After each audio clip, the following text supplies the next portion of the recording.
দর্শক, সিলেট জেলা পরিষদের প্রশাসক আব্দুল কায়ের চৌধুরী এখন নিউ ইয়র্কে রয়েছেন। তিনি নিউ ইয়র্কের সফরে এবং এখানে বিভিন্ন অনুষ্ঠানে যোগদান করছেন, কমিটির বিভিন্ন প্রোগ্রামে যাচ্ছেন, শুভেচ্ছা বিনিময় করছেন। আমরা তার সাথে কথা বলব ইউএসএ নিউজ অনলাইনের পক্ষ থেকে। আমি শাকওয়াত হোসেন সেলিম। যে জেলা প্রশাসকের জেলা পরিষদের দায়িত্ব নেওয়ার পরে তার কার্যক্রম এবং প্রথম যে কাজ দিয়ে শুরু করেছেন ইত্যাদি বিষয়ে আমরা জানবো।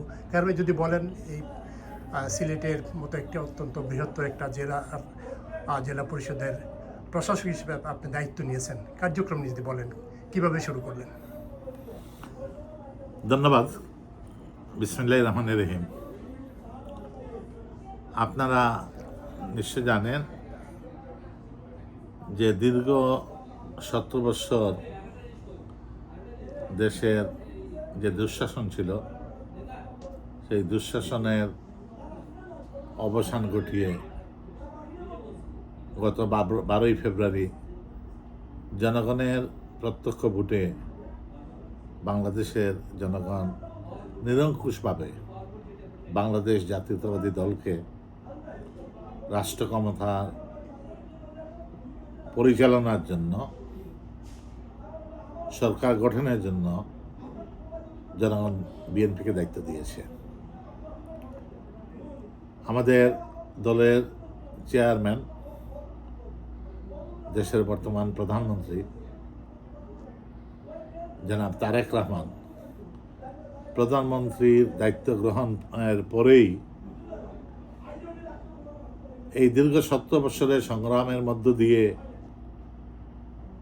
যে অর্জন, দেশের একটি গণতান্ত্রিক ব্যবস্থা পুনঃপ্রতিষ্ঠা, নতুন একটি বাংলাদেশ, মানবিক বাংলাদেশ, সাম্যের বাংলাদেশ প্রতিষ্ঠার জন্য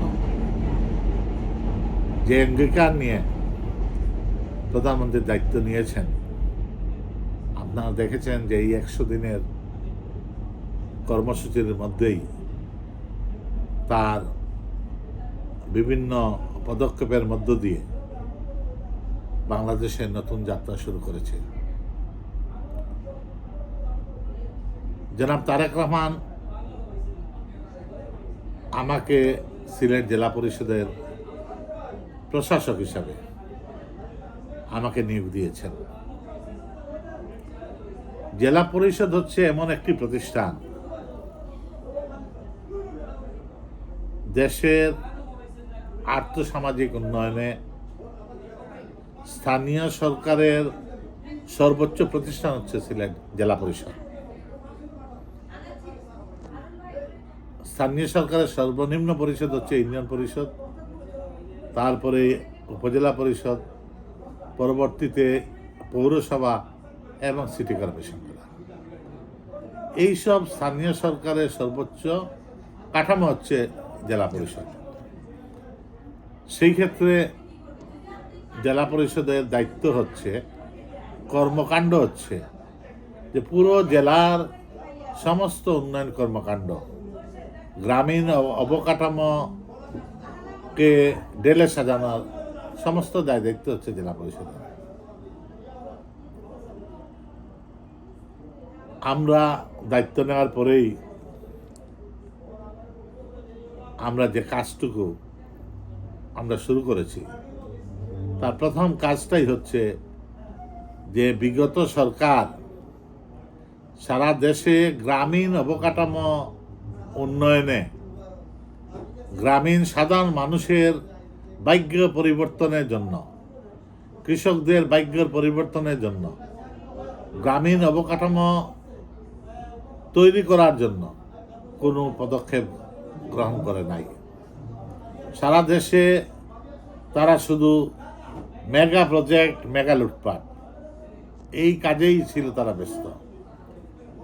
আমাদের দল, বাংলাদেশ জাতীয়তাবাদী দলের দুঃখিত কর্মসূচি হচ্ছে যে কৃষক বাঁচলে দেশ বাঁচবে। দেশনেত্রী বেগম খালেদা জিয়া তার প্রত্যেকটি বক্তব্যে এই কথা বলেছেন যে কৃষককে যদি আমরা বাঁচাতে পারি দেশ বাঁচবে।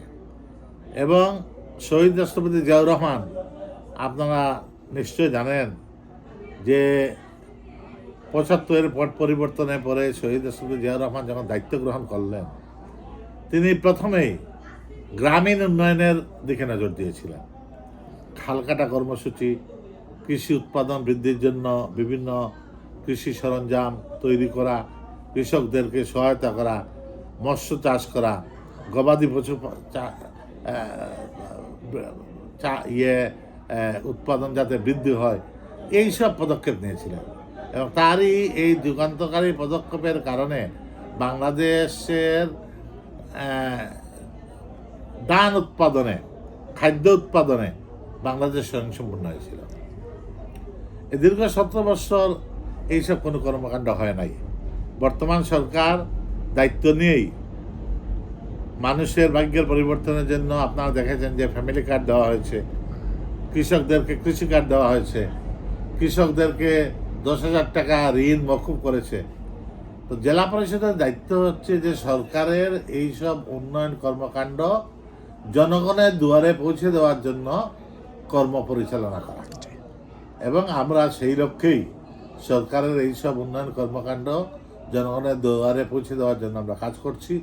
তাছাড়াও আমরা গ্রামীণ অবকাঠামো, যেমন ছোট ছোট রাস্তা নির্মাণ, মসজিদের নির্মাণ, মাদ্রাসা সহযোগিতা করা, মন্দিরে সহযোগিতা করা, গুরুস্থানে সহযোগিতা করা, গরিব দুস্থ মানুষকে আর্থিক অনুদান দেওয়া, এইসব কর্মকাণ্ড হচ্ছে জেলা পরিষদের। আপনারা জানেন যে আমরা যদি গ্রামীণ অবকাঠামো যদি আমরা তৈরি করতে পারি জেলা পরিষদের মাধ্যমে, তাহলে কৃষকরা তার উৎপাদিত ফসল সহজেই বাজারজাত করতে পারবে। রাস্তাঘাট যদি আমরা ছোট ছোট রাস্তাঘাট যদি নির্মাণ করে দেই, তাইলে সহজে কৃষকরা তার উৎপাদিত মূল্যের ন্যায্য মজুরি পাবে। এই ধরনের বিভিন্ন পদক্ষেপ নিয়েই আমরা এগোতে চাচ্ছি।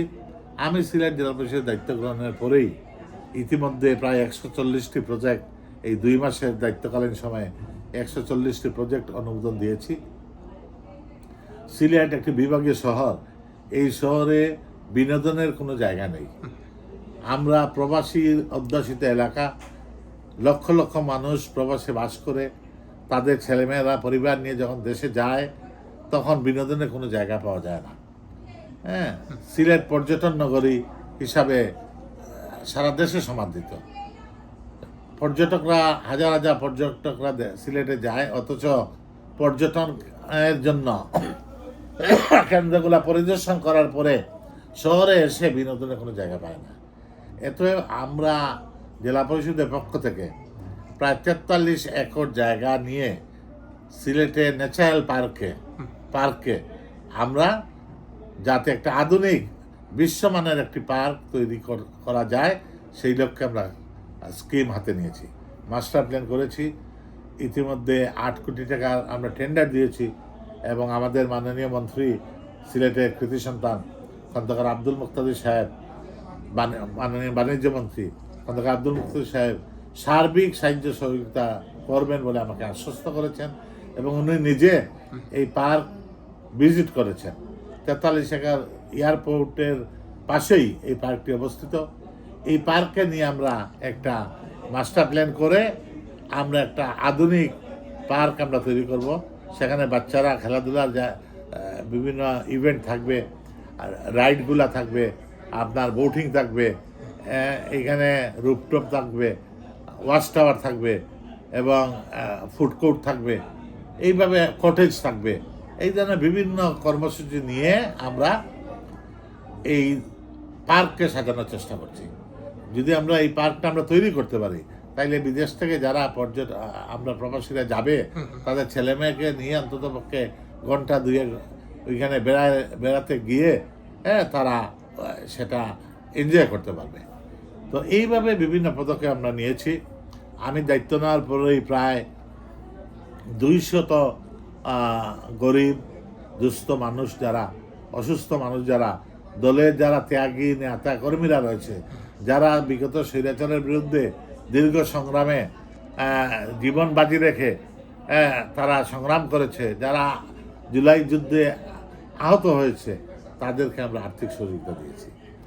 এই ধরনের পদক্ষেপ নিয়েই আমি সিলেট জেলা পরিষদকে একটি কার্যকর জনবান্ধব একটি পরিষদ গড়ে তুলতে চাই, যে পরিষদে সিলেটের মানুষ তাদের পরিষদ হিসাবে গণ্য করবে এবং তাদের সমস্ত অভাব অভিযোগ তারা এবং তাদের সমস্ত উন্নয়ন কর্মকাণ্ডে তারা যাতে জেলা পরিষদের মাধ্যমে তাদের এই দাবিগুলো বাস্তবায়ন আমরা করতে পারি, সেই লক্ষ্যে আমরা কাজ করব এবং সেই লক্ষ্যেই জনগণকে আমি সম্পৃক্ত রেখেই সিলেটের একটি সুন্দর নগরী, সুন্দর জেলা, একটি আদর্শ জেলা হিসেবে গড়ে তুলতে চাই। কাহের ভাই, যে আপনি দায়িত্ব নেওয়ার পরে 2 মাস হলো, তো এখানে প্রধান সমস্যাগুলো কি আপনার দৃষ্টিতে কি চিহ্নিত করেছেন যে এই সমস্যাগুলো সমাধান করবে, এই কাজগুলো অগ্রাধিকার ভিত্তিতে করা দরকার? সমস্যা তো অনেক, ভালো স্বাধীনতার প্রায় 60 বছরের কাছাকাছি আমরা কোনো ভালো সরকার হাতে মাত্র কয়েক বছর ছাড়া দেশে সবসময় অবৈধ ক্ষমতা দখলদার সামরিক শাসন ছিল। এরশাদের 9 বছর, পরবর্তীতে আওয়ামী লীগের 15 বছর। এই যে দুঃশাসন, অপশাসন, এইগুলা কারণে দেশের সর্বক্ষেত্রে যে জঞ্জাল তৈরি হয়েছে, দুর্নীতির যে বিস্তার ঘটেছে, সন্ত্রাস চাঁদাবাজের যে বিস্তার ঘটেছে, এইগুলা ওভারনাইট কিছু করা এই মুহূর্তে সম্ভব নয়।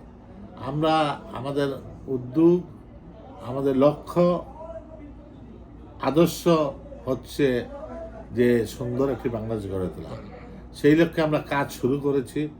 ইনশাল্লাহ আপনারা 1 বছরের মধ্যেই এইগুলা দৃশ্যমান দেখবেন। আর বিএনপি দায়িত্ব নেওয়ার পরেই আপনারা দেখেছেন যে আমাদের দলের কয়েক হাজার নেতাকর্মীকে আমরা যারা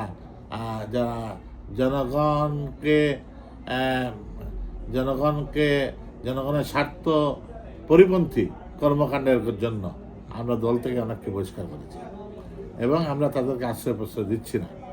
কোনো ধরনের দুর্নীতিকে আমরা একদম 0 টলারেন্সে আছি।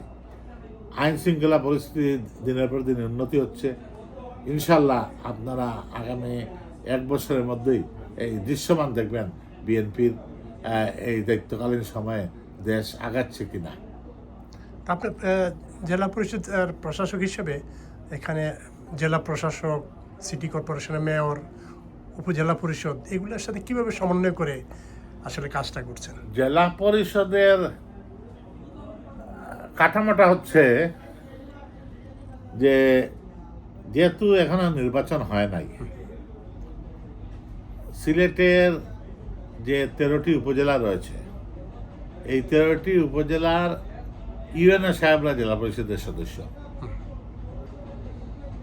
এছাড়াও বিভিন্ন বিভাগীয় প্রধানরা রয়েছে, এলজিডি রয়েছে, শিক্ষা বিভাগ রয়েছে, তারপরে রোডসের লোকজন রয়েছে। এরা কিন্তু আমাদের এবং জেলা প্রশাসকের প্রতিনিধিরা রয়েছে, এরা হচ্ছে যে আমার পরিষদের সদস্য। এদেরকে নিয়েই সমন্বয় করেই, এদের মাধ্যমেই আমরা আমাদের কার্যক্রমগুলো পরিচালনা করি। পরবর্তীতে যখন নির্বাচন হবে তখন যারা ইউনিয়ন পরিষদের মেম্বাররা রয়েছেন, চেয়ারম্যানরা রয়েছেন, উপজেলা পরিষদের চেয়ারম্যান রয়েছেন, পৌরসভার কমিশনাররা রয়েছে, মেয়ররা রয়েছে, এদের সকলের বুথে চেয়ারম্যান নির্বাচিত হবে এবং জেলা পরিষদের মেম্বার নির্বাচিত হবে। এই নির্বাচিত প্রতিনিধিদেরকে নিয়েই তখন পূর্ণাঙ্গ একটি জেলা পরিষদ হবে, নির্বাচিত জেলা পরিষদ। তো আপনার আগে যিনি জেলা পরিষদের চেয়ারম্যান ছিলেন, তো ধারাবাহিকভাবে কি পেয়েছেন? সেখানে একটা পরিষদ ছিল, সেখানে সারা দেশেই আওয়ামী লীগের আমলে জেলা পরিষদ যেটা ছিল, যিনি দায়িত্বে ছিলেন, জেলা পরিষদকে দলীয় কার্যালয় হিসেবে ব্যবহার করেছেন। ওনার দলের মিছিল, মিটিং, সমস্ত কার্যক্রমই আর জেলা পরিষদে যারা দায়িত্বে থাকে স্বাভাবিকভাবেই জেলার প্রেসিডেন্ট সেক্রেটারি এরাই জেলা পরিষদের চেয়ারম্যান হয়।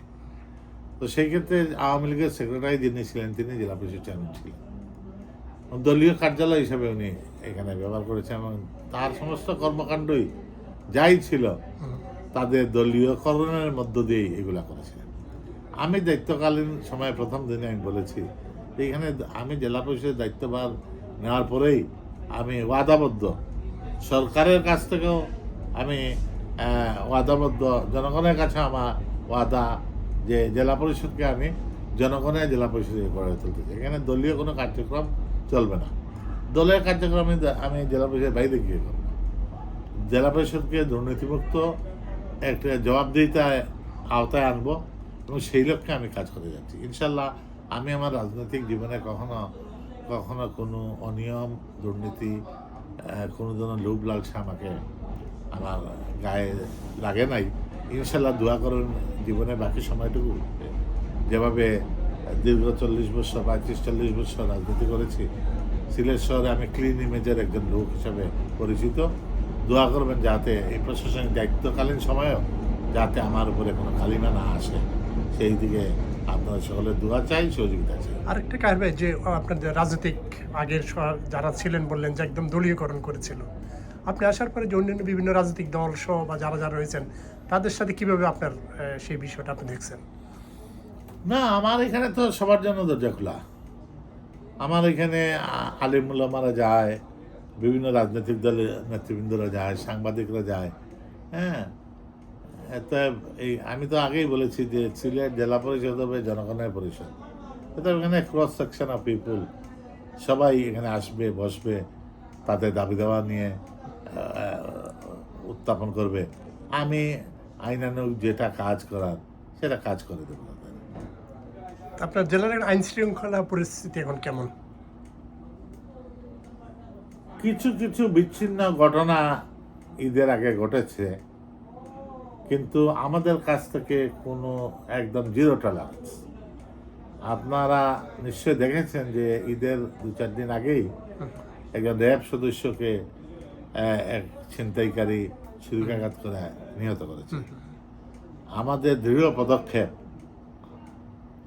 কারণে এবং প্রশাসনের শক্ত ভূমিকার কারণে আমরা কয়েক ঘন্টার মধ্যে যে এই কাজটি করেছে সেই ছেলেকে আমরা গ্রেফতার করতে পেরেছি। এবং একই রাত্রেই আমরা 24 ঘন্টার মধ্যে প্রশাসনকে ডেকে বলেছি 24 ঘন্টার মধ্যে সিলেটে আইন শৃঙ্খলা পরিস্থিতি, যত গ্যাং লিডাররা রয়েছে, যারা ছিনতাইকারী রয়েছে, কিশোর গ্যাং যারা রয়েছে, মাদক সেবীরা যারা রয়েছে, সিলেট শহর ক্লিন করতে হবে। এবং সেই লক্ষ্যে আমাদের সিভিল প্রশাসন, পুলিশ প্রশাসন, পুলিশ, র্যাব যৌথভাবে অভিযান চালাচ্ছে এবং কয়েক শত ছিনতাইকারী, মাদকসেবী, অনলাইন জুয়া খেলার যারা এদেরকে গ্রেফতার করেছে এবং সবাইকে আইনে আওতা আনা হচ্ছে। এদের ব্যাপারে কোনো ছাড় নেই। আমাদের কোনো কেউ তদবির করতে পারবে না। আমাদের স্পষ্ট নির্দেশনা। আমাদের মন্ত্রী মহোদয় 2 জনই অত্যন্ত এই ব্যাপারে কঠোর। আমরা যারা, আমি সহ যারা আমরা এমপিরা রয়েছেন, আমরা সবাই এই ব্যাপারে একমত। এবং আরেকটা কথা বলে রাখি যে আমাদের সিলেটের ডিভিশনে 19টি আসনের মধ্যে 18টি আসন আমরা দানের শীষের পক্ষের প্রার্থী জয়লাভ করেছি। সিলেট বিগত সরকারে আমাদের উন্নয়ন বঞ্চিত ছিল। সিলেটের উন্নয়নের প্রশ্নে আমরা সবাই এক এবং ঐক্যবদ্ধভাবে আমরা সরকারের কাছে দেন দরবার করে সিলেটের সমস্ত ডেভেলপমেন্ট ওয়ার্ক আমরা আদায় করব। এটা আমরা অঙ্গীকারবদ্ধ এবং আমরা সিলেটকে নতুনভাবে আমরা সাজাবো ইনশাল্লাহ। আপনার দায়িত্ব নেওয়ার আগে যে থানাগুলো, বিশেষ করে যে আইন শৃঙ্খলা পরিস্থিতি, পুলিশের কার্যক্রম অনেকটা নিষ্ক্রিয়র মতো হয়ে গিয়েছিল, এখন সেটা কি অবস্থায়? না, এই পুলিশ তো 15 বছর, বিগত 17 বছর আওয়ামী পুলিশ ছিল। আর পুলিশ তাদেরকে ভোট দিয়ে নির্বাচিত করেছে। রাতের ভোট দিনে করেছে, দিনের ভোট রাত্রে করেছে। এগুলো সবই অসৎ পুলিশ কর্মকর্তা কর্মচারীদেরকে দিয়ে এই কাজটুকু করিয়েছে, যার জন্য পুলিশ কোনো জবাবদিহিতার আওতায় ছিল না। এখন বর্তমান সরকার জনগণের ভোটের সরকার এতে পুলিশকেও, সরকারি কর্মকর্তা কর্মচারীদেরকেও জবাবদিহিতার আওতায় আনা হয়েছে। ইনশাল্লাহ পুলিশের মধ্যে যারা ভালো পুলিশ ছিল তাদের অনেকের মনোবল ভেঙে গিয়েছিল। এইটা আস্তে আস্তে আমরা পুলিশ ছাড়া তো দেশ শাসন করা যাবে না। দেশের আইন শৃঙ্খলা রক্ষা করতে হলে পুলিশ দরকার। তবে যারা অসৎ দুর্নীতিবাজ পুলিশ রয়েছে, যারা ফ্যাসিস্ট সরকারকে সহযোগিতা করেছে, যারা আমাদের জুলাই যুদ্ধে নির্বিচারে যারা মানুষ হত্যা করেছে, তাদের সকলকেই আইনের আওতায় আনা হয়েছে। যারা বাকি রয়েছে তাদেরকে আইনের আওতায় আনা হবে এবং পুলিশকে আমরা নতুনভাবে ঢেলে সাজাতে চাই। এবং সেই লক্ষ্যে আমরা আমাদের নেতা জনাব তারেক রহমান সাহেব কাজ করছেন। ইনশাল্লাহ দেশ নতুনভাবে আমরা গড়ে তুলতে পারবো। আরেকটা বিষয় আমরা শেষ করবো কায়ের ভাই, যে আপনি জানেন প্রবাসীদেরকে আপনি প্রায় প্রবাসী আসেন, প্রবাসীদের সাথে আপনার একটা খুব সম্পর্ক রয়েছে। তো প্রবাসীদের সার্বিক বিষয়ে আপনাদের কোনো বিশেষ করে সিলেট জেলা থেকে আপনার কি উদ্যোগ রয়েছে? প্রবাসীদের কাছে আমার একটাই মেসেজ, সেটা হচ্ছে যে এই প্রবাসীরা জীবন সংগ্রামের তাগিদে বিশ্বের বিভিন্ন জায়গায় তারা আসছে এবং তারা যে রেমিটেন্স বাংলাদেশে পাঠায়, এই রেমিটেন্সের কারণে দেশের অর্থনীতি দিনের পর দিন সমৃদ্ধ হচ্ছে। এইটা যাতে অব্যাহত থাকে, প্রবাসীরা যাতে দেশে ইনভেস্ট করে। বিগত 70 বছর দেশের আইন শৃঙ্খলা পরিস্থিতি ভালো ছিল না, রাজনৈতিক স্থিতিশীলতা ছিল না, একটা অস্থিরতা ছিল, যার কারণে প্রবাসীরা ইনভেস্ট করে নাই। প্রশাসনিক জটিলতা ছিল। আমাদের নেতা জনাব তারেক রহমান, আপনারা দেখেছেন যে যে জায়গায় যাচ্ছেন বিদেশেদেরকে উৎসাহিত করছেন, যারা বিভিন্ন আন্তর্জাতিক সংস্থা তাদেরকে ইনভাইট করছেন, বিভিন্ন বিদেশি ইনভেস্টারদেরকে ইনভাইট করছেন যে দেশে ইনভেস্ট করার জন্য। আমার দাবি থাকবে প্রবাসীদের কাছে যে প্রবাসীরাও দেশে যেন বিনিয়োগ করে। নারীর টানে দেশে তো যেতেই হবে আপনাদের। এটা দেশের সুন্দর সুষ্ঠু পরিবেশ যদি থাকে, অনেক অপরচুনিটি আমাদের রয়েছে।